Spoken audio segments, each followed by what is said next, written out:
Selamat datang kembali di channel Rizky Sajalah, channel podcast online yang bisa merubah harimu jauh lebih bermakna. Di episode sebelumnya, Noval, sahabat yang baru saja Majnun kenal, mati-matian membantu Majnun untuk mendapatkan cinta Laila untuk Majnun.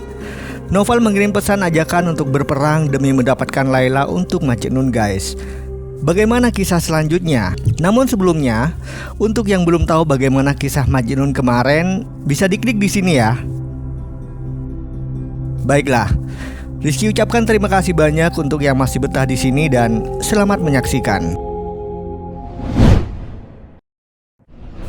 Hanya Majnunlah satu-satunya orang yang tidak ikut berperang. Bukankah pembunuhan besar-besaran ini terjadi karena dirinya? Meskipun begitu, ia hanya berdiri di satu sisi dan melihat kejadian itu tanpa daya.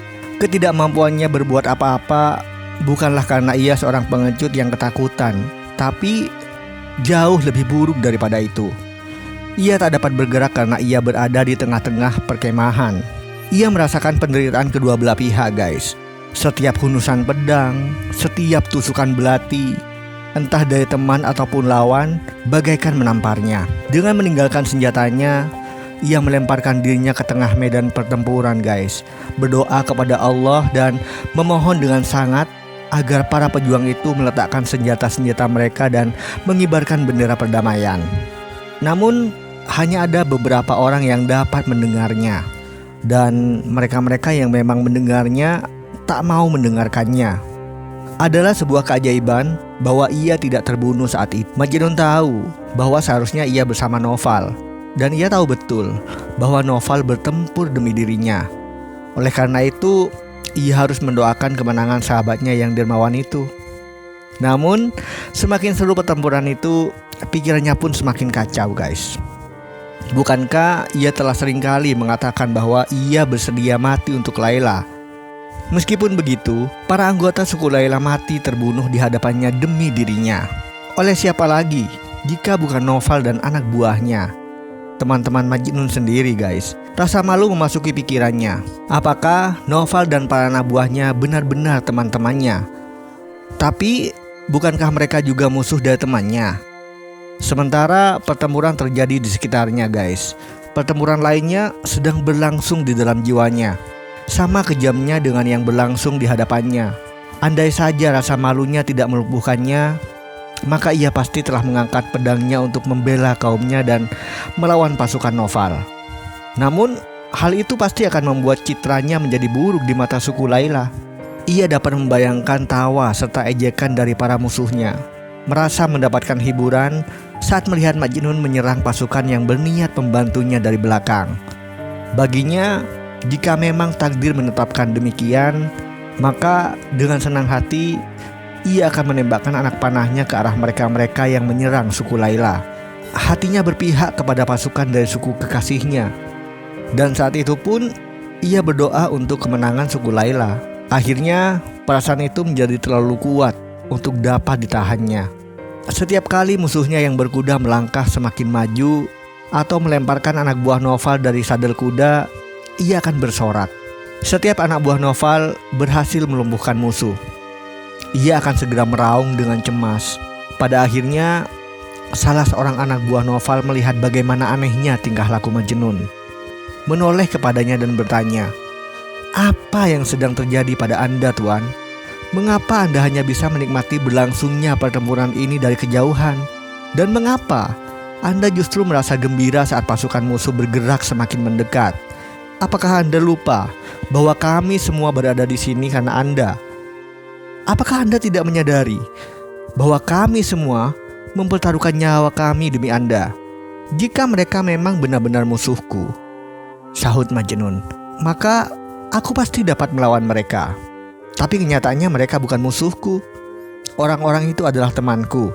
Sejujurnya ku katakan, tempatku bukan di sini. Jantung kekasihku berdetak untuk pihak musuh. Dan dimanapun jantungnya berada, maka di sanalah tempatku. Aku ingin mati demi dirinya. Bukanlah kehendakku untuk membunuh orang lain. Bagaimana mungkin aku bisa membela pihakmu jika telah kuberikan jiwaku kepadanya? Sementara itu, Noval hampir memenangkan pertempuran bak orang gila yang baru terlepas dari ikatan rantai. Ia menyerang musuh dengan membabi buta guys, menebaskan pedangnya ke setiap pria yang didahuluinya. Ia dimabukkan oleh aroma kemenangan. Namun hingga matahari terbenam, pertempuran itu masih tetap seperti adanya. Belum dapat ditentukan pihak mana yang akan memenangkannya.